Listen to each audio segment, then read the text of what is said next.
आइंदा पार्लिमानी इंतखाबात में फिर से गुलाबी झंडा ही लहराएगा। ये बात बीआरएस वर्किंग प्रेसिडेंट के.टी. रामाराव ने आज हफ्ते के रोज जुबली हिल्स हल्के में पार्लिमानी इंतखाबात की तैयारी के एक हिस्से के तौर पर मुनक्किदा इजलास में पार्टी कायदीन व कारकुनान से खिताब के दौरान कही। उन्होंने कहा कि कांग्रेस और बीजेपी रियासत में एक मुफाहिमत के मुताबिक काम कर रहे हैं। दोनों पार्टियां अपने मजबूत फेविकॉल बॉन्डिंग की वजह से बीआरएस के खिलाफ काम करने में इत्तेहाद का एक नादिर मुजाहरा कर रही हैं। केटीआर ने कहा कि कांग्रेस को वोट देने का मतलब रियासत में बीजेपी को वोट देना होगा। उन्होंने कहा कि लोगों को रियासत में कांग्रेस और बीजेपी दोनों की चालबाजियों से होशियार रहना चाहिए। మొత్తం గ్రేటర్ హైదరాబాద్ పరిధిలో ప్రతి ఒక్క సోదరుడు సోదరి కూడా కేసీఆర్ గారి నాయకత్వం అయితేనే ఈ రాష్ట్రం బాగుంటది అని చెప్పి జీహెచ్ఎంసీలో క్లీన్ స్వీప్ మొత్తం ఒక్క సీట్ కూడా వేరే వాళ్ళకి పోకుండా క్లీన్ స్వీప్ చేసి కాంగ్రెస్ ను బీజేపీని అడ్రస్ లేకుండా గ్రేటర్ హైదరాబాద్ కాడికి చేయగలిగినాం।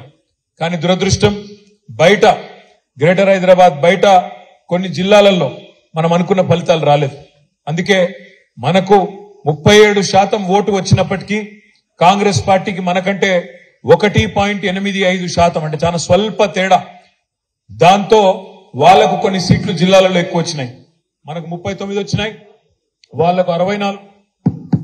వాళ్ళకంటే మేము జీర్ణించుకోలేకపోతున్నామన్నా అనే మాట కూడా చాలా మంది మిత్రులు చెప్తా ఉన్నారు।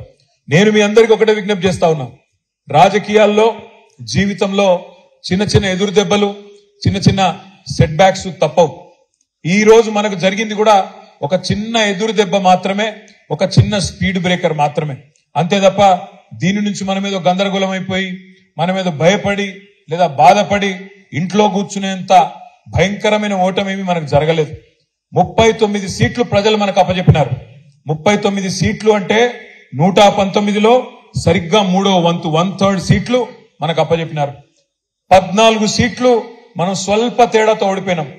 జుక్కలనే ఒక నియోజకవర్గం 2 కూడా ఇక్కడ కాంగ్రెస్ కు వచ్చేటట్టు సహకరిస్తా ఉన్నాయి।